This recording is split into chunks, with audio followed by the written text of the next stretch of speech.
Hey, all you cool cats and kittens, welcome back.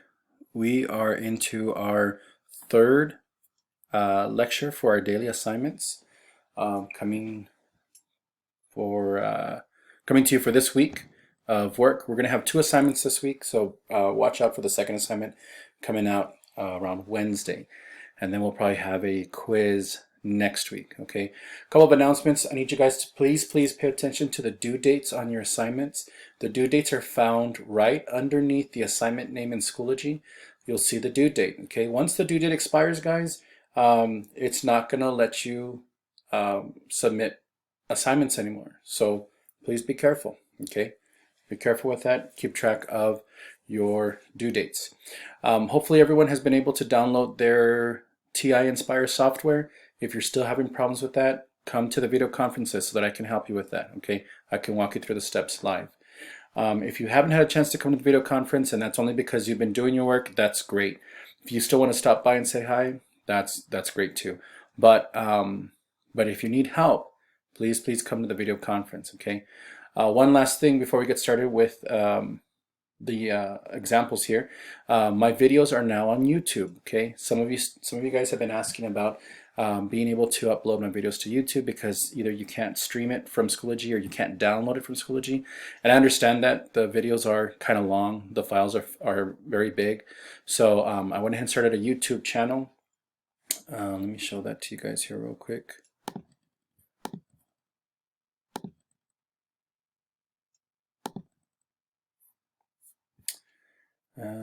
Here's my YouTube channel. It's just my name. Okay.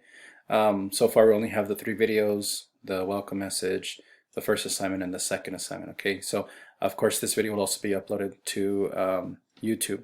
The YouTube links will be placed into Schoology where the assignment is located so that you don't even have to go looking for my YouTube channel. You can just click on the link. It'll take you straight to YouTube where you can watch the YouTube video on Schoology, however is easy for you guys. Okay, so just a heads up, all right, that I'm trying to make it easy for you guys. So that you guys can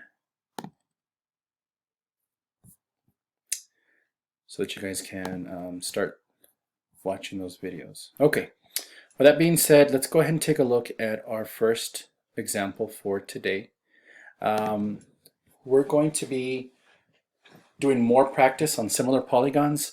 So really I'm not going to introduce anything new on this assignment. I'll introduce something new in the later assignment, but right now we're going to stick with just similar polygons. We're going to keep doing more practicing on that. For the most part, you can probably finish or do the assignment, this assignment, with the video from last time, the similar polygons video.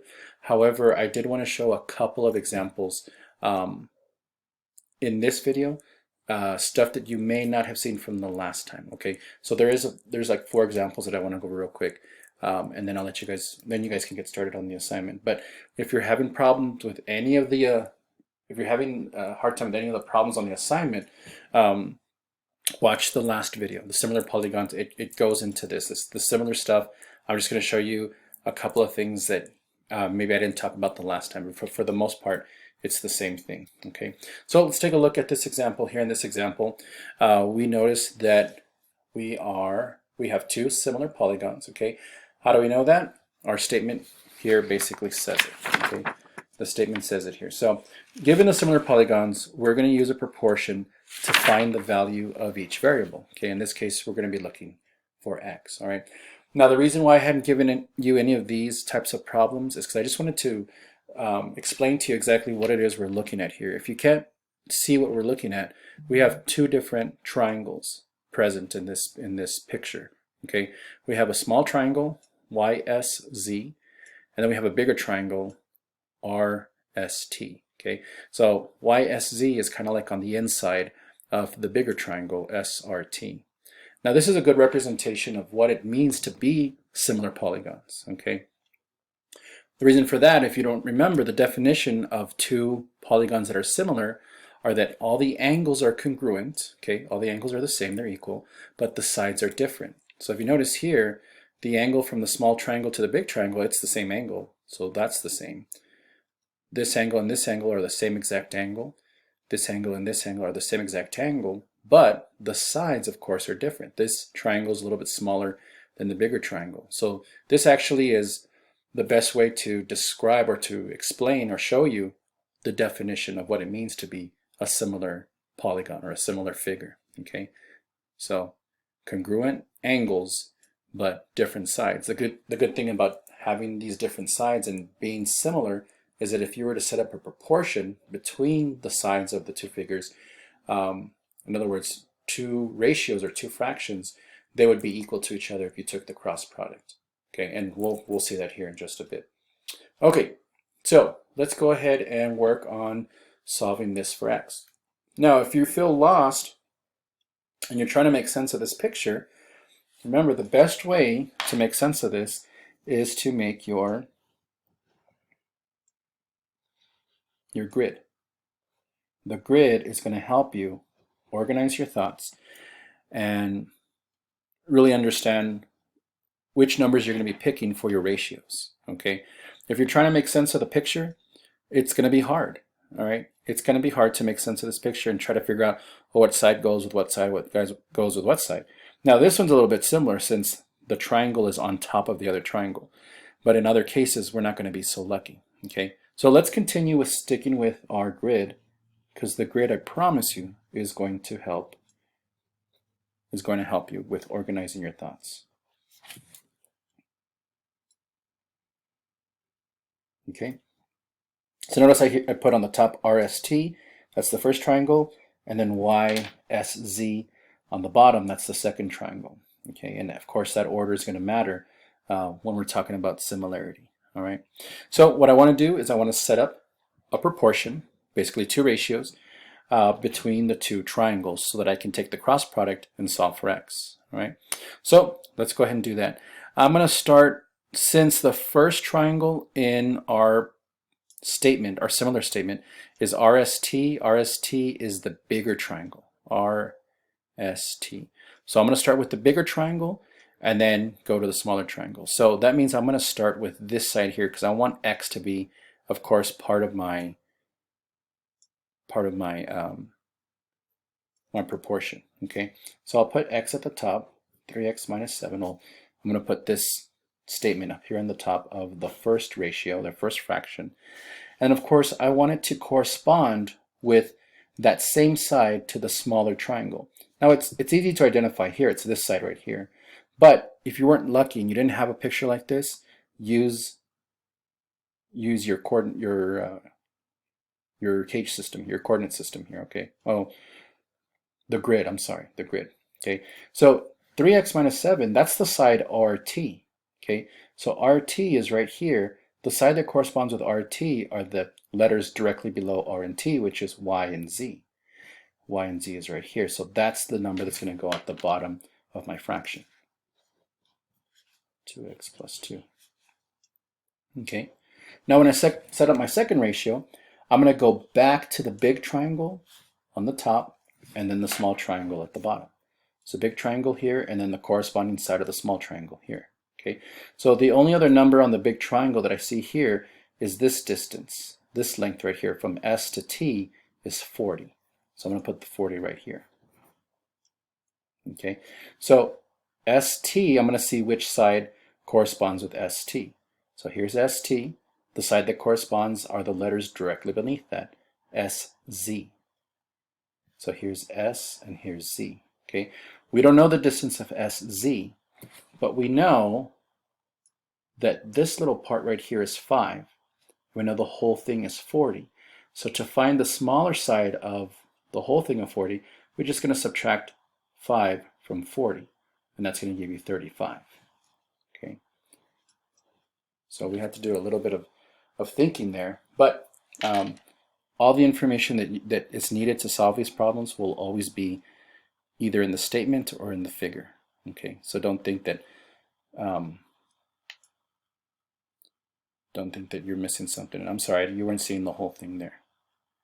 I should have taken a look at the screen. Okay, so there's the 40 on the top and there's a 35 on the bottom. Okay, now that we have this, we can go ahead and take the cross product. But before I take the cross product, make sure that anytime you have polynomials, remember polynomials are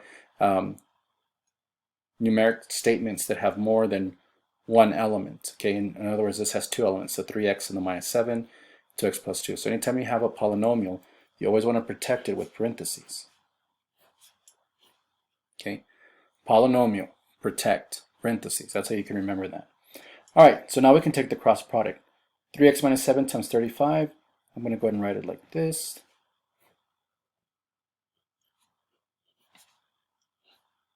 Okay, and that's going to be equal to the other cross product, 2x plus 2 times 40.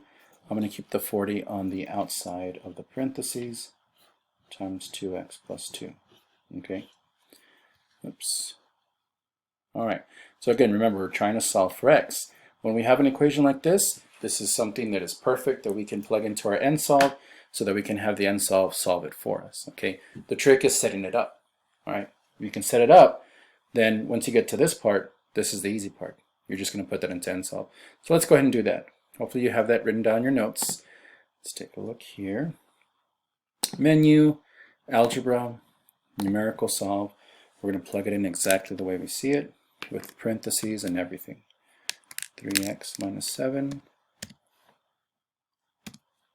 Oops.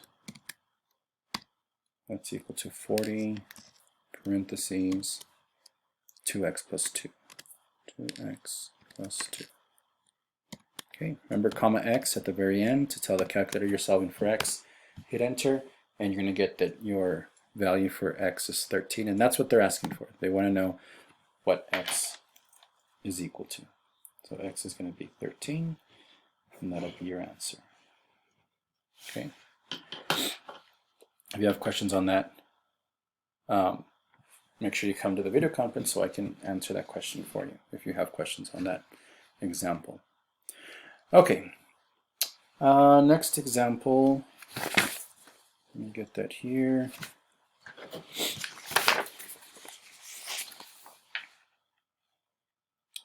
This one right here.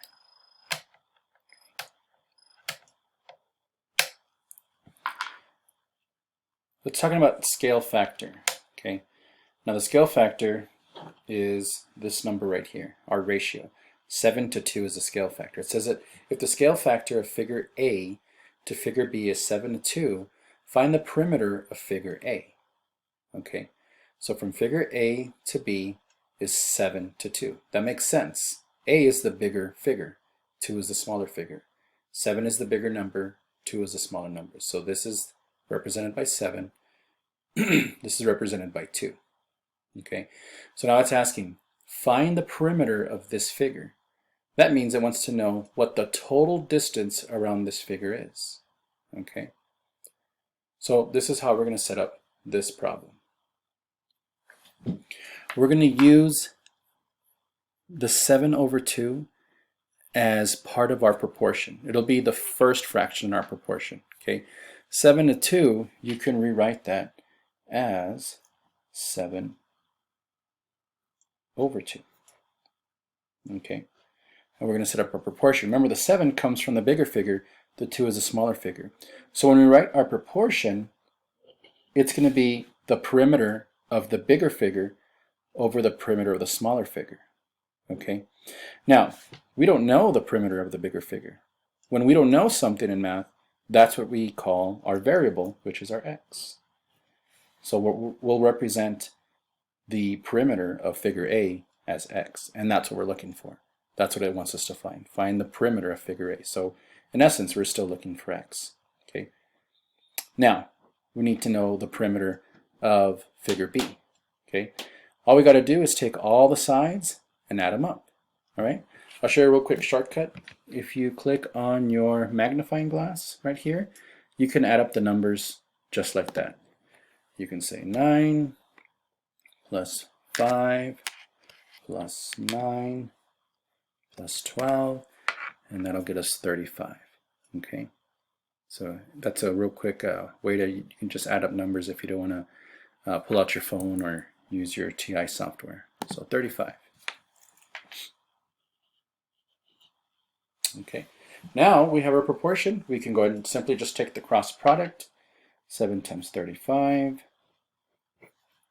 right, equals 2 times x, 2x. All right, and we're going to go ahead and plug that into nsolve if you don't want to solve it by hand. That way we can find our x value. So menu, numerical solve.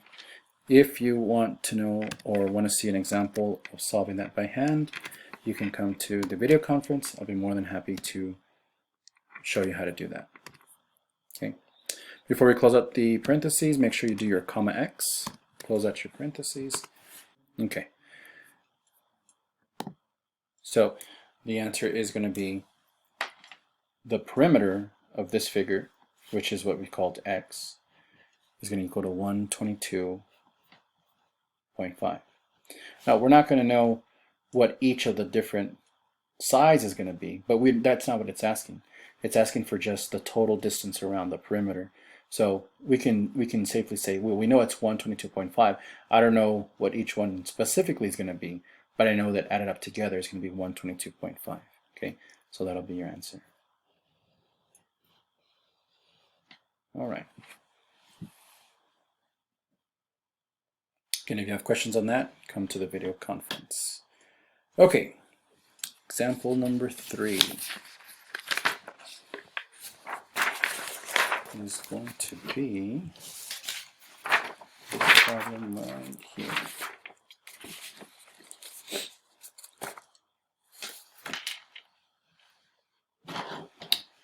We get that into frame. Okay.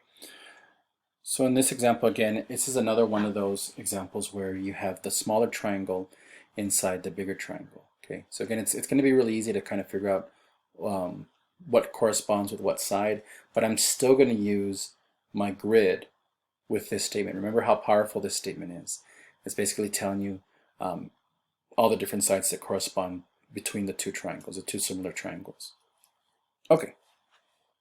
So let's go ahead and, again, we're going to solve for x. We're going to find the value of x. Before I start anything, I'm going to make my grid. That's going to help me out a lot. Okay. So the first statement, DGH, the first triangle will go on top. The second triangle, DEF, will go on the bottom. DEF. Okay, so you guys can see that. All right, so DGH is a smaller triangle. So I'm going to go from the smaller triangle to the bigger triangle in this case. So I'll always start with a small triangle. So basically, my numerator numbers are going to come from the smaller triangle. My denominator numbers are going to come from the bigger triangle. All right, so let's go ahead and start setting up our proportion, because that's what we're using to solve for x. Okay. Now I always want to include the x first. So I like to put my x statement from the smaller triangle at the top of my proportion. So it's going to look like this. And let me zoom out so you guys can see it.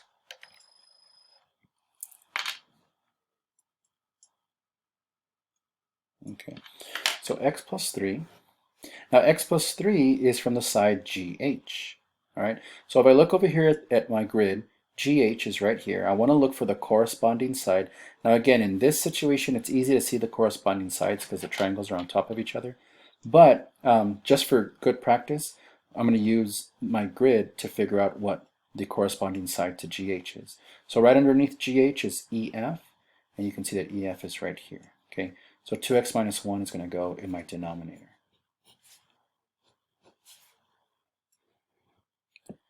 Let me scoot this over a little bit.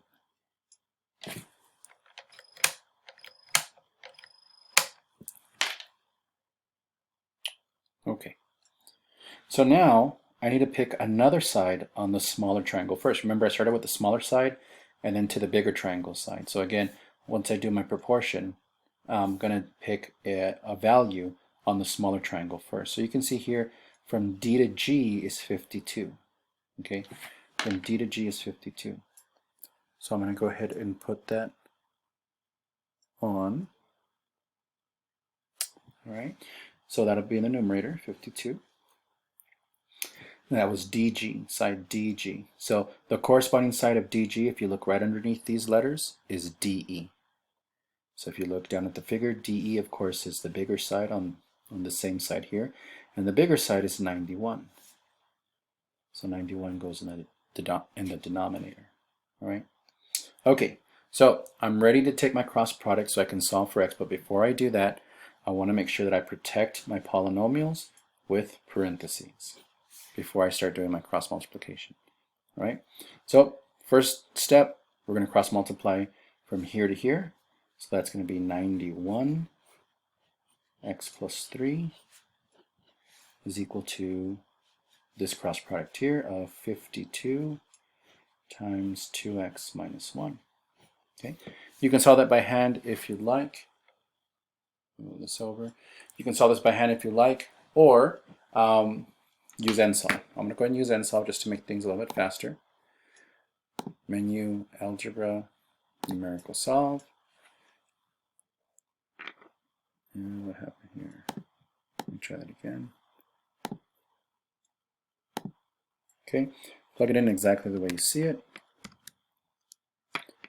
X plus 3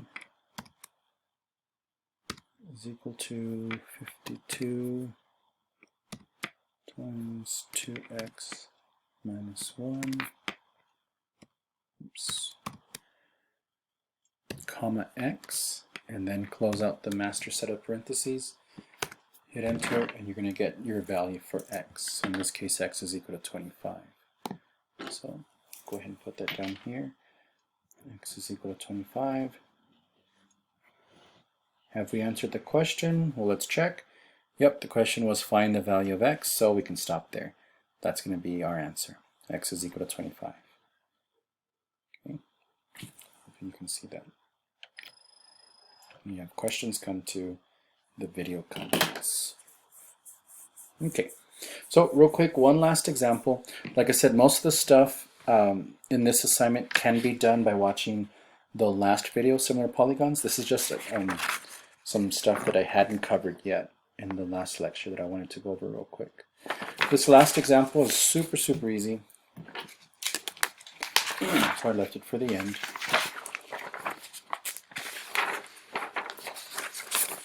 Okay. In this example, the question that is being asked is, the pair of polygons below are similar. Okay, so we're being told, hey, these two are similar.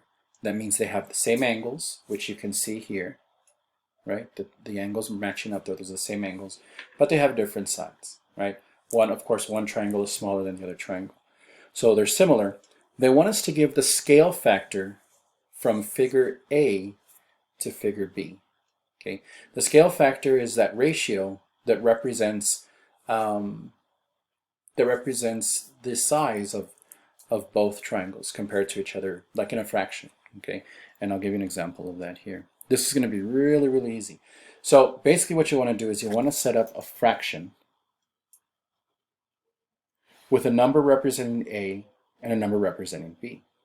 Okay, now the trick is that you want to pick corresponding sides between the two triangles. Now, trying to find corresponding sides in this picture can be a little difficult. This time we don't have a similar statement up at the top that triangle, ABC is similar to triangle DEF, and then make our grid. We can't do that here because we don't even have letters labeled on the vertices of the triangles. Okay, so we can't use that approach. But from what we remember of triangles, remember in a triangle, in this case, like an isosceles triangle, not an isosceles triangle, a scalene triangle. A scalene triangle, all three sides are different, which means that there is a side that's the longest side, there's a side that's the middle, and then there's the smallest side. Okay, so you can see here these two are scalene triangles. None of the sides are equal to each other. They're all different lengths. So the way we're going to set up this ratio is I'm going to pick the two corresponding sides. Now you can pick the two biggest sides of the triangles, you can pick the two middle sides, or the two smallest sides of the triangle. I'm going to go ahead and make it easy on myself. I'm going to pick the two smallest sides. Okay, so if it wants us to go from figure A to figure B, A is the bigger one. Okay, So look at the three sides. Between 10, 15, and 18, which is the smallest side? That's going to be 10. So 10 is going to go up here. Okay. Now to find the corresponding side to this triangle, I'm not going to try and rack my brain trying to figure out, well, you know, this figure flipped and then it got turned so many degrees. I'm just going to simply look for the smallest side on this triangle. Okay. So between 6, 7.2, and 4, which is the smallest number? That's going to be 4. So the 4 is going to go down at the bottom. Why at the bottom? Because that's figure B, and we're going from figure A to figure B. From the bigger triangle to the smaller triangle. The bigger triangle to the smaller triangle. Okay. Now, we're pretty much almost done. The only thing is, though, is that our scale factor has to be in lowest terms. Okay. So if you can't see it right away, the lowest terms, of course, is going to be 5 over 2. If you're not sure, you can have your calculator do the reduction for you. It can reduce it for you. So it's 10 over 4. You simply type in 10 divided by 4, hit enter, and it'll reduce it for you. Okay, so don't forget about that trick. If you're racking your brain on how to reduce that, just put it into your calculator, it'll do it for you. Okay, and that's going to be your answer. 5 over 2. Okay, this is the scale factor. This could be the scale factor, but the reason why this is wrong is because it's not reduced. The scale factor generally are going to be in its lowest terms. Okay. Now, when you you're going to have a question like this on your assignment today, or whenever you get a chance to do it. When you put this answer in, it's a fill in the blank question, of course. You're just going to simply type 5, this symbol, which is the division symbol, and 12. And that's how you'll enter this. I'm sorry, not 12, 2. That's how you'll enter this into Schoology when you're answering your problem, when you're answering this problem. Okay. If you have questions on how to put in your response, it's going to be like this. But if you still have problems or questions on that, come to the video conference so that I can help you with that. Okay. All right. So those are the 4 extra examples I wanted to show you that are going to help you with the assignment. For the most part, though, like I said, it's a lot. It's just more practice. It's kind of more review from what we talked about last time. So if you're still stuck on some of the problems that I didn't show you in this video, go back to the first similar polygon video, and that way you can get a little refresher if you haven't watched it yet, or if you need to watch it again. Okay. All right. Again, please come to the video conference if you have questions. All right. That's it for this assignment. Again, watch out for the second assignment that'll be coming out this week. Okay, it'll still be on similar polygons. It'll be on proving that 2 polygons are similar, kind of like the way we proved with congruency in last semester. Okay, one more thing before we go. Wrestling shirt of the day, Kevin Owens, Too Sweet Me Baby. Woo! All right, have a good one, guys. We'll see you later.